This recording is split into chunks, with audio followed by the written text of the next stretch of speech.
వాళ్ళు మూవ్ అవ్వాలి అనుకున్నా పేరెంట్స్, ఫ్యామిలీ మెంబర్స్ పుష్ చేస్తూ ఉంటారు. ఇన్ని ఇయర్స్ నువ్వు ట్రై చేసావు గదా! ఇంకొక అటెంప్ట్ ఇవ్వు. ఇంకొక్కసారి ట్రై చేయి అంటూ ఉంటారు. మరి అలాంటప్పుడు ఏంటి వాళ్ళు ట్రై చేయాలా నిజంగా? లేదా they should very really stick on to what they are thinking అంటే ఏం చెప్తారు? యాహ్!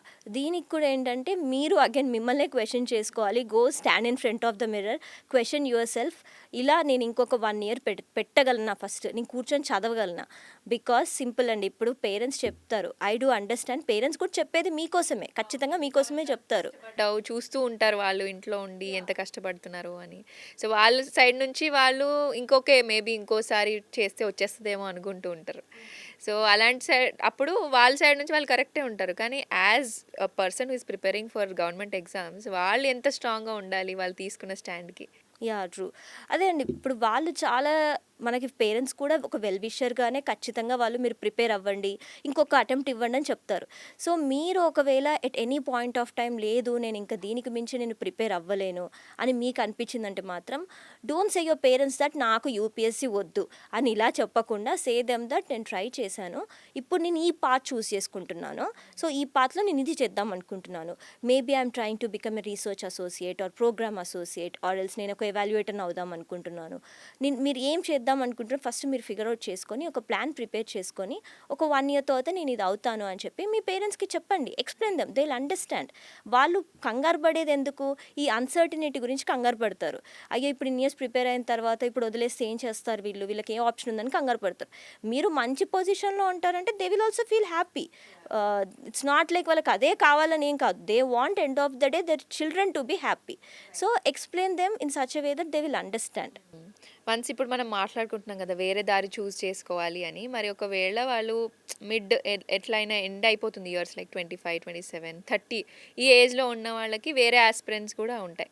మరి అలాంటి వాళ్ళు ఏం జేయాలి? ఆ యాస్పిరెంట్స్ ఉన్నవాళ్ళు ఇంకా నేను ఇగ వదిలేసేయాలి అనుకోని డిసైడ్ అయిన వాళ్ళు మళ్ళీ కెరియర్‌ని స్టార్ట్ చేయడం కరెక్టేనా? మళ్ళీ సక్సెస్ అవుతారంటారా మీరు?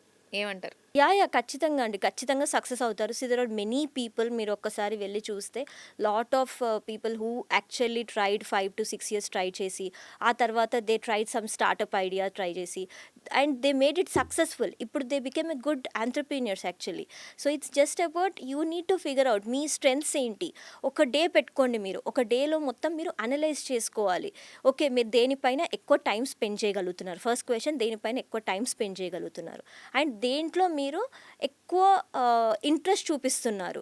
And the thing is third thing is ఏది ఎక్కువ మీరు సాల్వ్ చేయగలుగుతున్నారు. అంటే కొంతమంది గుడ్ విత్ ద నెంబర్స్. కొంతమంది ఐడియాస్‌లో బావుంటుంది. అంటే if you ask any idea they'll say. ఒక ఐడియాస్ బావుంటది. కొంతమందికి they can't think about ideas but మీరు ఒక ఐడియా ఇచ్చారంటే they will make it happen. ఎగ్జిక్యూషన్‌లో దే ఆర్ పర్ఫెక్ట్. సో, ఇలా ట్రై టు అండర్‌స్టాండ్. ఒక సింగిల్ డేలో మార్నింగ్ నుంచి నైట్ వరకు మీరు ఏం చేస్తున్నారో మీ ప్యాటర్న్ మీరు అబ్జర్వ్ చేస్తే you will figure out so many things about you. మీకు తెలియకుండానే మీరు చాలా మీకు లోపల చాలా స్కిల్స్ ఉంటాయి. You just need to understand them అంతే. రైట్. అంటే ప్రతి ఒక్కళ్ళకి సెకండ్ ఛాన్స్ అనేది ఉండాలంటారా? ఐ మీన్ వాళ్ళకి వాళ్ళు రియలైజ్ అయ్యి తీసుకోవాలి. ఎందుకంటే చాలామంది డిసప్పాయింట్ అయిపోతుంటారు. ఇంకా నా లైఫ్ ఇంతే అయిపోయింది. ఇన్ని ఇయర్స్ చేసేసాను వేస్ట్ అయిపోయింది అనుకున్న వాళ్ళకి సెకండ్ ఛాన్స్ అనేది ఎంత ఇంపార్టెంట్ అంటే ఏం చెప్తారు మీరు? యాహ్! ఇట్స్ వెరీ ఇంపార్టెంట్ అండి. ఫర్ ఎగ్జాంపుల్ మీరు ఒక షాపింగ్ మాల్‌కెళ్లారనుకుందాం. ఒక డ్రెస్ కొనుక్కున్నారు. ఓకే. ఎందుకు ఎక్స్‌చేంజ్ అని పెడుతున్నారు? ఆ స్టోర్ వాళ్ళు. ఎందుకు పెడుతున్నారు? Why they are giving the second chance. మీరు ఆల్రెడీ కొనుక్కొని ఎళ్లారు కదా! చూసే కొనుక్కున్నారు. మళ్ళీ ఎందుకు ఎక్స్‌చేంజ్ తీసుకోవాలి వాళ్ళు? ఆ! యాహ్! బికాజ్ మనకది తీసుకున్నప్పుడు అరే! డ్రెస్ ఎంత బావుంది. నాకు చాలా బావుంటుంది డ్రెస్ అని అనిపివ్వచ్చు. కానీ వెళ్ళిన తర్వాత, వేసుకున్న తర్వాత సమ్‌హౌ అది మనకు సూట్ అవ్వకపోవడమో, లేకపోతే ఏదో ఒక రీజన్ వల్ల వి ఫీల్ టు ఎక్స్‌చేంజ్. ఎందుకు సెకండ్ ఛాన్స్ ఆ బ్రాండ్ మనకివ్వాలి? సేమ్ వేలో మీరు ఆ డెసిషన్ తీసుకున్నప్పుడు మేబీ మీరు 18 ఇయర్స్ అయ్యుండొచ్చు. Or else you could be 21 years. Maybe మీకంత వరల్డ్ గురించి అవేర్‌నెస్ లేదేమో. ఆర్ ఎల్స్ మేబీ చుట్టుపక్కల వాళ్ళు గైడెన్స్ ఇవ్వడంతో ఇదే కరెక్ట్ అని చెప్పి తీసుకొనుండొచ్చు. ఇలా మల్టిపుల్ థింగ్స్ అనేవి ఉంటాయి. సో, మనం జస్ట్ బికాజ్ ఆ డెసిషన్ తీసుకున్నాం కాబట్టి, ఇంకా అదే డెసిషన్ లైఫ్ మొత్తం కంటిన్యూ చేయాలనేది అస్సలు కాదు. మీరు ఎప్పుడైనా సరే మూవ్ ఆన్ అవ్వడానికి always there is a scope and should be. మిమ్మల్ని మీరు యాక్సెప్ట్ చేసుకోవాలి అంతే. మనం ఇందాక అలాగే స్కిల్స్ గురించి మాట్లాడుకున్నాం కదా మేడం. అంటే ఒక మనిషిలో అంటే ఇప్పుడు అట్‌లీస్ట్ ఇప్పుడు ప్రిపేర్ అయితున్న వాళ్ళే కాకపోయినా వాళ్ళతో కలిపి నార్మల్‌గా అయినా స్టూడెంట్ ఆయనలో ఆ స్కిల్ ఉందని ఆయనకి ఎలా గుర్తించగలగాలి? లైక్ ఈ పర్టిక్యులర్ విభాగంలో ఇందాక మీరన్నట్లు they must be good in some point వాళ్ళు ప్రిపరేషన్‌లో ఉన్నప్పుడు. సో, ఆ పాయింట్‌లో బెస్ట్‌గా పెర్ఫార్మ్ చేయగలుగుతారని వాళ్ళు ఎలా రియలైజ్ అవ్వాలి? వాళ్ళలో వాళ్ళు ఎలాంటి స్కిల్స్ ఉన్నాయని ఎలా తెలుసుకోవాలి వాళ్ళు? యాహ్! సో, ఇందాకే నేను చెప్పాను టెక్నిక్ ఒక్క డే తీసుకొని completely spend with your self and try. మీకు అసలు స్టార్టప్ ఐడియాస్ కొంతమందివి చూస్తే అసలు ఈ ఐడియా ఎంత బావుందనిపిస్తుంది. Could be anything. ఇప్పుడు స్విగ్గీ ఉంది, ఊబర్ ఉంది, ఓలా ఉంది. ఇవన్నీ కూడా ఎలా వచ్చాయి మనకి? ఒక గ్యాప్స్ ఐడెంటిఫై చేసి తీసుకొచ్చారు. సేమ్ వేలో యూ అండర్‌స్టాండ్. మీరు ఒక మంచి ఎంటర్‌ప్రెన్యూర్ అవుదాం అనుకుంటున్నారా? లేదంటే ఒక పాలసీ రీసెర్చర్ అవుదాం అనుకుంటున్నారా?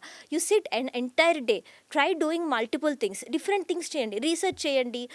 Try sitting with the numbers. ఏదైనా నెంబర్స్ పైన కూర్చోండి. మేబీ మీరు ఎకానమీలో గుడ్ అవ్వచ్చు. సో, అలా డిఫరెంట్ డిఫరెంట్ థింగ్స్ ట్రై చేయండి and understand which you are good at.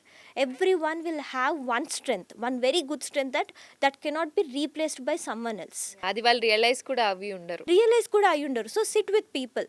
So, sometimes ఏంటంటే ఈ మోటివేషన్ అనేది ఇస్తూ ఉంటారనమాట పీపుల్ మనకి. మన చుట్టుపక్కల ఉన్న వాళ్ళు మోటివేషన్ ఇస్తారు. నువ్వు ఇది చెయ్యగలవు, నువ్వు అనుకో, ఇంకొక 2 ఇయర్స్ కూర్చో. నేనేమంటానంటే కొన్ని సిట్యుయేషన్స్‌లో ఆ యాస్పిరెంట్‌కి కావాల్సింది మోటివేషనల్ స్పీచ్ అయితే కాదు. సో, ఎవరైనా సరే ఫ్యామిలీ కానీ, ఎవరైనా కానీ give them a scope where వాళ్ళకున్న స్ట్రెంగ్త్స్ వాళ్ళు కనుక్కునేలా చెయ్యండి. వాళ్ళు ఆల్రెడీ ఒక డీమోటివేటెడ్ ఫేజ్‌లో ఉంటారు. ఆ ఫేజ్‌లో వాళ్ళ కేపబిలిటీస్ వాళ్ళు చూసుకోలేరు.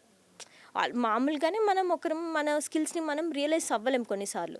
సో, నేనేమంటానంటే ఆ పర్సన్ మీ చుట్టూన్న పర్సన్ ఎవరైతే ఉన్నారో వాళ్ళ హెల్ప్ తీసుకొని మీ కేపబిలిటీస్ మీరు డిస్కవర్ చేయడానికి, మీ స్కిల్స్ మీరు డిస్కవర్ చేయడానికి. కొన్నిసార్లు ఆ పర్సన్ ఎవరవుతారంటే మీ మిర్రర్ అవ్వచ్చు. మీ మిర్రర్ అంటే మీరే అవ్వచ్చు కొన్నిసార్లు. సో, వరల్డ్ మొత్తం మీకు అగెనెస్ట్ ఉన్నా మిమ్మల్ని మీరు బిలీవ్ చేసుకుంటే ఖచ్చితంగా యూ విల్ రాక్ ఇట్.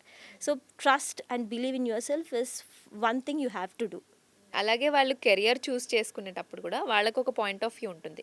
కానీ సొసైటీ ఆర్ ఫ్యామిలీ మెంబర్స్ చెప్పే పాయింట్ ఆఫ్ వ్యూ వేరే ఉంటుంది. ఇందాక మనం మాట్లాడుకున్నట్టే. సో, అలాంటప్పుడు ఎలా డిఫరెన్షియేట్ చేసుకొని ఒకదానికే స్టిక్ ఆన్ అయిపోవాలి? అంత మోటివేటెడ్‌గా ఎలా ఉండాలి వాళ్ళు? మీరు స్టూడెంట్స్‌కి ఏం చెప్తూ ఉంటారు? యాహ్! ఇప్పుడిక్కడ ఏంటంటే కెరీర్ మధ్యలో 2 కన్‌ఫ్యూజన్స్ ఉన్నాయి. 2 డిఫరెంట్ థింగ్స్. కెరీర్ ఇష్టంతో చూజ్ చేసుకోవడానికి, ఈ కెరీర్ నేను తీసుకుంటే నాకు ఇలా రెస్పెక్ట్ ఒస్తది, ఇలా పవర్ ఒస్తది అని తీసుకోవడానికి చాలా డిఫరెన్స్ ఉంది. చాలామంది ఒక కెరీర్ గవర్నమెంట్ జాబ్ కానీ, లేకపోతే యూపీఎస్సీ కానీ ఎందుకు తీసుకోవాలనుకుంటున్నారని వాళ్ళని అడిగితే వాళ్ళు చెప్పిన ఆన్సర్ ఏంటంటే, నాకు దీంతోని పవర్ ఒస్తుంది, నాకు దీంతోని రెస్పెక్ట్ ఒస్తుంది అని అనుకుంటున్నారు. బట్ రెస్పెక్ట్ అనేది మీరు ఏం చేసినా వస్తుంది. It's nothing like that. So, ఇది వస్తుందని చేయొద్దు. ఇది వస్తుందని ఆ కెరీర్ తీసుకోకండి. మీరు గుర్తుపెట్టుకోవాల్సిన థింగ్ ఏంటంటే, మీరు మిగతా లైఫ్ మొత్తం కూడా దాని మీద టైమ్ స్పెండ్ చేయాలి. ఆ పని చేస్తూనే మీరు బ్రతకాలి. ఇమాజిన్ మీరు ఒక 9-6 జాబ్ చేస్తున్నారు. ఆ 9-6 మీరు ఆ వర్క్ కూడా మీరు ఇష్టంతో చేయగలగాలి. ఇప్పుడు నేను ఇందాక మీకు ఎగ్జాంపుల్ చెప్పాను కదా! ఒక యాస్పిరెంట్ వెళ్లి ఐటీ జాబ్ చేశారు అని చెప్పి. ఇప్పుడు ఆ అమ్మాయి ఎవ్రీడే జాబ్‌కెళ్ళేటప్పుడు తను ఎలా ఎళ్తుందంటే, అబ్బా! ఇప్పుడు నేను ఎళ్ళాలా ఈ జాబ్‌కి, నేను ఇప్పుడు ఈ జాబ్ చేయాలా అని ఎళ్తుంది. సో, తను రిమైనింగ్ లైఫ్ మొత్తం అలా స్పెండ్ చేయగలదా? Obviously no. One day fed up అవుతారు. మీకు మీరే ఫెడ్ అప్ అవుతారు. సో, ఒక కెరీర్ జస్ట్ దీనివల్ల ఇది వస్తుందని కాకుండా, ఈ కెరీర్ నేను తీసుకుంటే నేను ఈ పని చేస్తూ లైఫ్ మొత్తం ఉండాలి. For example you want to become an IAS officer. Don't see that నేను యూపీఎస్సీ క్లియర్ చేస్తే నాకు పవర్ వస్తుంది అని కాదు. నేను యూపీఎస్సీ క్లియర్ చేస్తే నేను ఒక డిస్ట్రిక్ట్ అడ్మినిస్ట్రేషన్ మొత్తం చూసుకోవాల్సి వస్తుంది. నేను ఇవన్నీ కూడా ఎగ్జిక్యూషన్‌లో చూసుకోవాల్సి వస్తుంది. Can I do that? So, అది మీరు ఆలోచించుకోవాలి. So, it's about your responsibilities which you will actually enjoy or not అనేది క్వెషన్.